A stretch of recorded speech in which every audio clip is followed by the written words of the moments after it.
A Ucrânia contra-ataca e o presidente Volodymyr Zelensky acusa a Rússia de crimes de guerra e genocídio. 270 pessoas foram encontradas enterradas em covas rasas e 40 jogadas nas ruas de Bucha.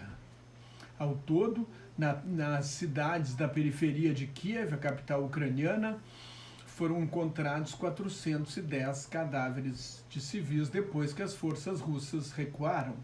A Rússia nega, acusa os ucranianos, os ultranacionalistas ucranianos, e pede uma reunião do Conselho de Segurança das Nações Unidas. A Ucrânia também pediu a convocação de uma reunião de emergência do Conselho de Segurança das Nações Unidas, cada uma para apresentar a sua versão. O secretário-geral da ONU, o ex-primeiro-ministro português António Guterres, pediu uma investigação independente sobre possíveis crimes de guerra. O presidente da França, Emmanuel Macron, afirmou que as autoridades russas têm de responder por estes crimes. E o primeiro-ministro da Polônia, Mateusz Morawiecki, viu atos de genocídio. Os bombardeios russos continuam e no sul, nas cidades de Mykolaiv e no porto de Odessa, a pérola do Mar Negro, o porto mais importante da Ucrânia, por onde passam 70% das exportações do país. Um míssil atingiu uma refinaria de petróleo em Odessa e também os ataques foram violentos neste domingo, os bombardeios na região de Donetsk, uma das províncias rebeldes no Vale do Rio Don. Na semana que passou, 2 helicópteros voando baixo atacaram um depósito de combustível em Belgorod, dentro do território da Rússia. O presidente Volodymyr Zelensky se negou a comentar, quer dizer, não confirmou nem negou, o que provavelmente indica que tenham sido os ucranianos que realizaram esse ataque. Poderia ser uma operação forjada pela Rússia para acusar os ucranianos e aumentar a brutalidade da guerra, mas parece que foi mesmo uma ação de contra-ataque da Ucrânia. Os russos retiraram de várias cidades nos arredores de Kiev, como Bucha, Rostomel, Irpin, e os exércitos em retirada em muitas guerras cometem atrocidades porque estão perdendo a guerra ou porque o comando, as cadeias de comando quebrou, a hierarquia, então vira uma anarquia, cada um ataca, estupra, mata, saqueia. Os nazistas fizeram isso na Europa, na Segunda Guerra Mundial. Os Hutus, no genocídio de Ruanda, em 1994. Mais de 6 mil pessoas saíram de zonas de guerra nos últimos dias, mas sendo 3 mil de Mariupol, mas a Cruz Vermelha Internacional não conseguiu fazer uma evacuação em massa desta cidade, o porto de Mariupol, na província de Donetsk, que é uma das cidades mais bombardeadas e mais destruídas, com 90% dos prédios destruídos, onde haveria 170 mil pessoas entre os escombros, sem água, sem luz, sem aquecimento, num frio que às vezes chega a 10 graus abaixo de zero. Então, não houve ainda uma trégua suficiente para que a Cruz Vermelha Internacional conseguisse resgatar essas pessoas. A inteligência militar dos Estados Unidos disse que a Rússia não conseguiu, a inteligência militar dos Estados Unidos diz que ela não conseguiu identificar os comandantes russos no campo de batalha. Isto indicaria que o comando vem de Moscou, da capital da Rússia, e que as ordens viriam diretamente de Moscou. O ex-comandante militar da Organização Tratado do Atlântico Norte, a OTAN, Aliança Militar dos Estados Unidos, liderada pelos Estados Unidos, general Wesley Clark, disse que é uma tradição no exército russo desde o tempo de Joseph Stalin, na Segunda Guerra Mundial, em que como era proibido recuar, os soldados e comandantes militares não costumavam assumir os seus próprios erros, porque poderia ser uma condenação à morte. Então isso criou uma cultura de mentira dentro das Forças Armadas da União Soviética. Claro que essa é uma crítica de um general americano, mas tem que ser considerada. O que o Serviço Secreto dos Estados Unidos dizem é que o ditador russo Vladimir Putin está sendo enganado por assessores que só dizem sim, só dizem o que ele quer ouvir. Há inclusive um jornalista e escritor russo que disse no New York Times que há um Putin coletivo. As pessoas que cercam o ditador da Rússia dentro do Kremlin tentam pensar antecipadamente o que o Putin gostaria de fazer, se antecipar para agradar o chefe e sair na frente, ou seja, tentar adivinhar, ser mais realistas que o rei, né? Como dizia um amigo meu, mais leninistas que o próprio Lenin. Então, quem fala com Putin, como por exemplo o presidente francês Emmanuel Macron, ou o primeiro-ministro da Alemanha, Olaf Scholz, que também pediu uma investigação sobre essas atrocidades cometidas em Bucha e um cessar-fogo imediato para acabar com esse tipo de atrocidade, o Macron e o Olaf Scholz ouvem, por exemplo, de Putin que o ataque a Mariupol se justifica por causa dos ultranacionalistas ucranianos, do batalhão de Azov, que teria características neonazistas, e que é uma força que foi criada em 2014, quando Putin começou uma guerra no leste da Ucrânia, nas províncias de Donetsk e Lugansk, e o batalhão de Azov foi decisivo para reconquistar a cidade de Mariupol, que é hoje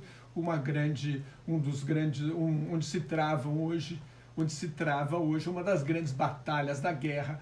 A Rússia gostaria de fazer um corredor terrestre ligando as províncias de Donetsk e Lugansk à península da Crimeia, que foi anexada ilegalmente pela Rússia em março de 2014.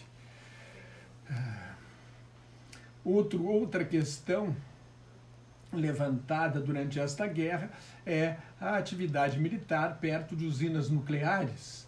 O professor Michio Kaku, da City University de Nova York, observou que o solo ao redor, na região da usina nuclear de Chernobyl, onde houve o pior acidente nuclear da história, em 26 de abril de 1986, este solo é contaminado e os russos cavaram trincheiras.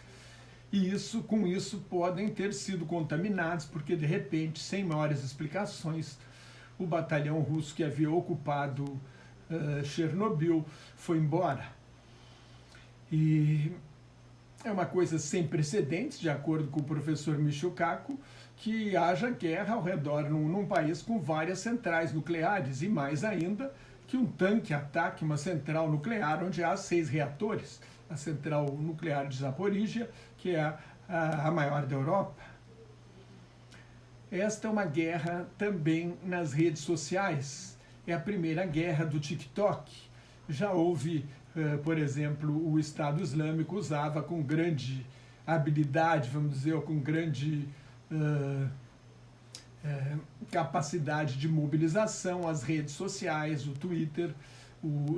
Depois essas empresas começaram a proibir, né, a bloquear esse tipo de conteúdos, incentivando a violência, mas o califado digital do Estado Islâmico é um exemplo do uso das redes sociais na guerra moderna. Mas esta é uma guerra no TikTok, em que as pessoas, especialmente na Ucrânia, que estão sendo alvos dessa guerra, gravam pequenos vídeos e jogam nas redes sociais. Todas as grandes empresas jornalísticas, New York Times, Washington Post, o Le Monde da França, The Guardian na Inglaterra, estão monitorando as redes sociais. É difícil, às vezes aparecem imagens de outros conflitos, por exemplo, da Guerra Civil na Síria, onde houve uma devastação total, mas os ucranianos estão conseguindo revelar para o mundo as atrocidades cometidas pela ocupação russa. Na semana passada, houve uma entrevista muito interessante do Pedro Bial com o historiador britânico Simon Sebag Montefiore, autor de Na Corte do Czar Vermelho, Stalin, o jovem Stalin, os Romanov, que foi a última dinastia do Império Russo, governou a Rússia por mais de 300 anos. Também escreveu um livro chamado Catarina e Potemkin, sobre Catarina da Rússia, a imperatriz czarina, e seu amante, o primeiro-ministro Potemkin. E o Simon Sebag Montefiore, nesta entrevista ao Pedro Bial, disse que provavelmente Putin tenha visto fraquezas no Ocidente, o golpe, a tentativa de golpe de Donald Trump, a crise da OTAN, a retirada atabalhoada do Afeganistão, o racismo, a violência policial, os protestos depois da morte de George Floyd, e Putin certamente considera Biden um líder fraco, também vê um problema extremamente crítico da chamada cultura do cancelamento, considera o Ocidente moralmente hipócrita e decadente. Então isso teria servido de estímulo para ousar cometer uma ousadia desse nível. Outra coisa que o historiador, o Simon Sebag Montefiore, comentou é que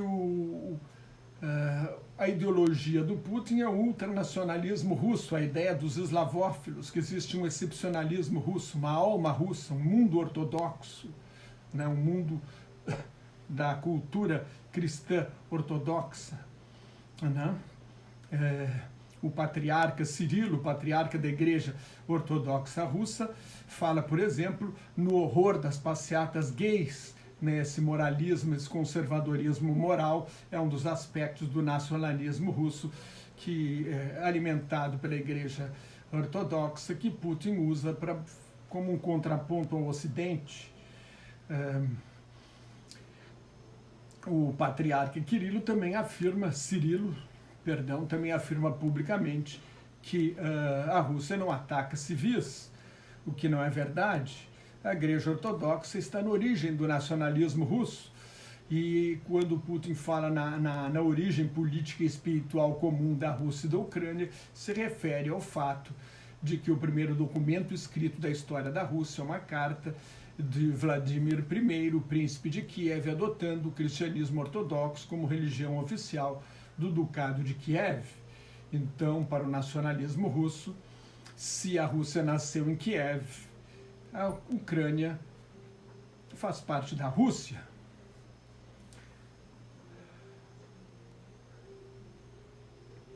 Então, outra coisa que Então, quer dizer, o Simon falou que o Putin tem essa ideia, que ele tem uma missão histórica, e essa missão histórica é trazer a Ucrânia de volta para o seio da mãe Rússia. E ele está ficando velho, já está perto dos 70 anos, achou que era agora ou nunca, viu fraqueza no Ocidente, resolveu atacar. O historiador comentou que considera Putin mais ousado do que Stalin em política externa. Aí eu fiquei pensando no tempo do Stalin, teve o bloqueio de Berlim, em 1948, quando a União Soviética tentou, Berlim Ocidental era um enclave dentro da Alemanha Oriental, que era dominada pela União Soviética. Em 1948, Berlim bloqueou a estrada e os Estados Unidos e aliados europeus tiveram que fazer uma ponte aérea para abastecer o lado ocidental de Berlim. Outro exemplo foi na Guerra da Coreia, no final da Segunda Guerra Mundial, em 9 de agosto de 1945, no dia que os Estados Unidos jogaram a bomba em Nagasaki, Stalin declarou guerra ao Japão, invadiu as ilhas Kurilas do Norte e o lado norte da Península da Coreia. A Coreia era ocupada pelo Japão desde 1910.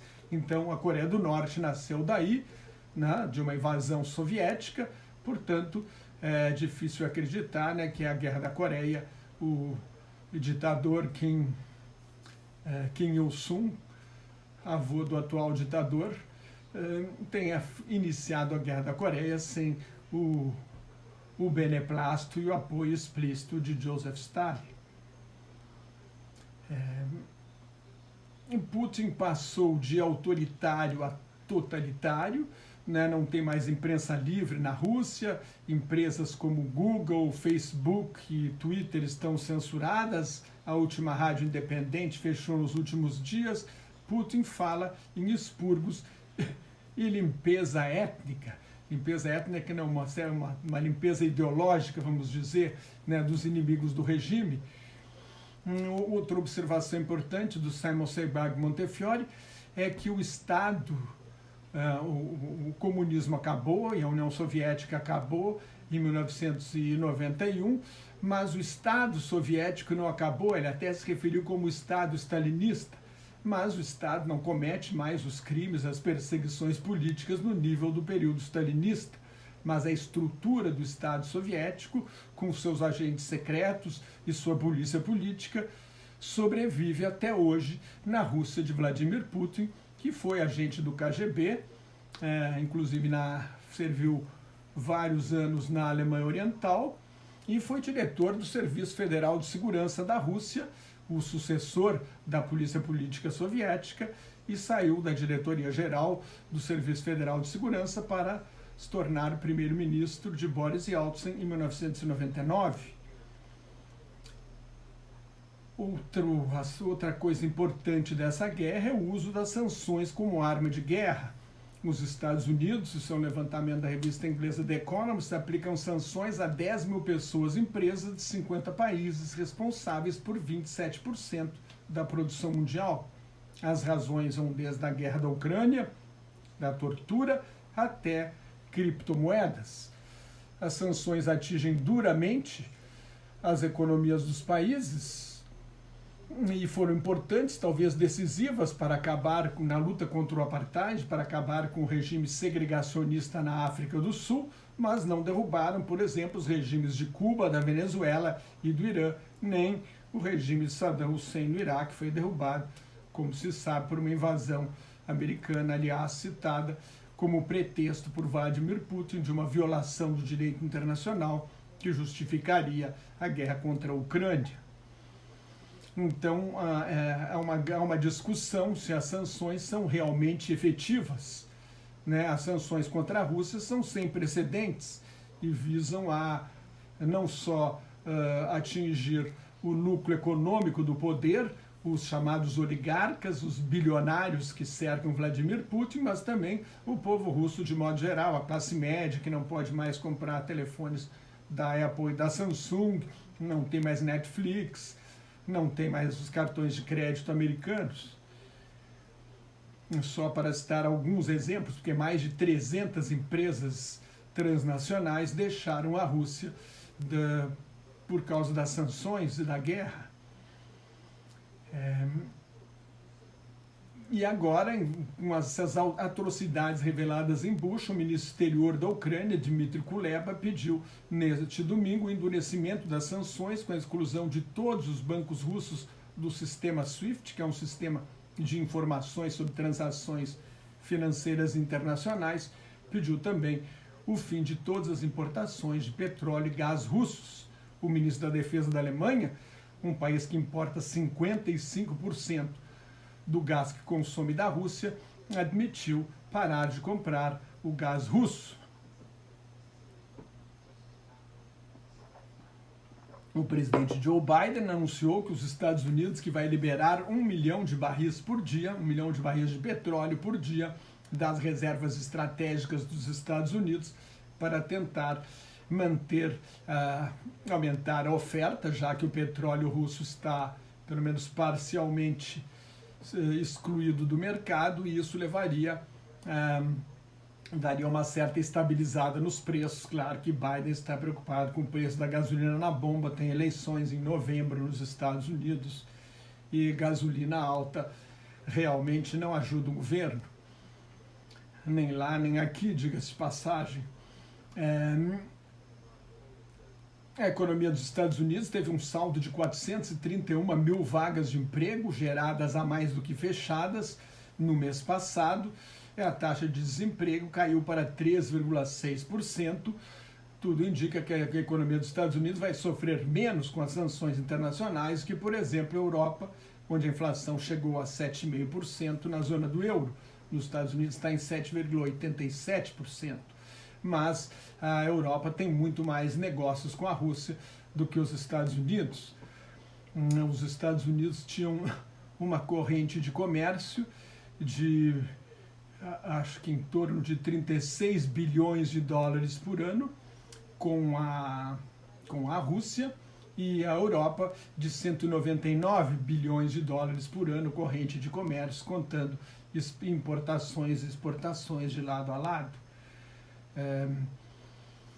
Mas os impactos podem ser muito piores, os impactos das sanções econômicas em países menos desenvolvidos. O Egito, por exemplo, importa 2/3 do trigo que consome e recorreu ao Fundo Monetário Internacional pedindo ajuda.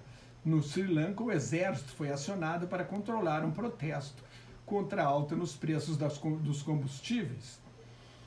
E as negociações para acabar com a guerra na Ucrânia estão num impasse que, é o que tudo indica, deve prolongar a guerra. Esta é a opinião do professor Lawrence Friedman, dos maiores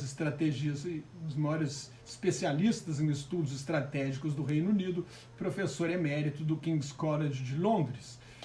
Ele se faz algumas perguntas. A Ucrânia está disposta a aceitar a neutralidade, o que significaria não fazer parte da OTAN. Mas o que é exatamente essa neutralidade? Quem garante a segurança da Ucrânia? A Ucrânia pediu aos Estados Unidos, ao Reino Unido, à Turquia e Israel. Todos esses países, menos Israel, são membros da OTAN. E a OTAN tem aquela regra que um ataque a um é um ataque a todos. Então, se a Rússia atacasse qualquer um desses países, poderia iniciar uma guerra entre a Rússia e a OTAN. Então, essa questão das garantias de segurança que o presidente Volodymyr Zelensky exige para a Ucrânia é uma questão muito complicada das negociações. E tem a questão territorial. A Ucrânia admite ceder a Crimeia, que historicamente era parte da Rússia, foi dada pelo secretário-geral do Partido Comunista Nikita Khrushchev, um ucraniano, em 1954, para a Ucrânia de presente, para festejar os 300 anos de união entre Ucrânia e Rússia, desde que a Rússia derrotou a comunidade polaco-lituânia que dominava a Ucrânia. Então, claro que o Khrushchev não esperava que a União Soviética fosse acabar, aí criou esse problema. Enfim, a Ucrânia, o Zelensky estaria disposto a ceder, mas não não as províncias de Donetsk e Lugansk, no Vale do Rio Don, que é o centro industrial do país. Muito menos um corredor ligando essas províncias à Crimeia, passando por cidades como Mariupol, que é hoje um dos grandes focos da guerra. E Zelensky promete submeter o acordo de paz a um referendo. Dificilmente os ucranianos vão aceitar, vão aprovar nas urnas a cessão de territórios conquistados durante uma guerra. E os Estados Unidos ameaçam só levantar as sanções contra a economia da Rússia, os Estados Unidos e seus aliados, quando as forças russas se retirarem da Ucrânia. Então, quer dizer, as posições são muito distantes. Alguns analistas acreditam que Putin não abriu mão do objetivo de assumir o controle de toda a Ucrânia, pode adiar isso por um tempo. Se retalhar, o país ficaria em condições de lançar novas ofensivas no futuro. E se o objetivo de Putin realmente é controlar toda a Ucrânia, estaria negociando mais para ganhar tempo, para empurrar o conflito com a barriga. O professor Lawrence Friedman observa que este impasse leva ao que significa que, para alcançar seus objetivos, se forçar o outro a ceder, uma das duas partes, para fortalecer a sua posição na mesa de negociações, terá de conquistar mais vitórias nos campos de batalha. Assim, a guerra tende a continuar por mais algum tempo. Se você gostou, assine meu canal no YouTube, veja meu Twitter, Facebook, onde colaboro com o Grupo Quarentena News. Muito obrigado.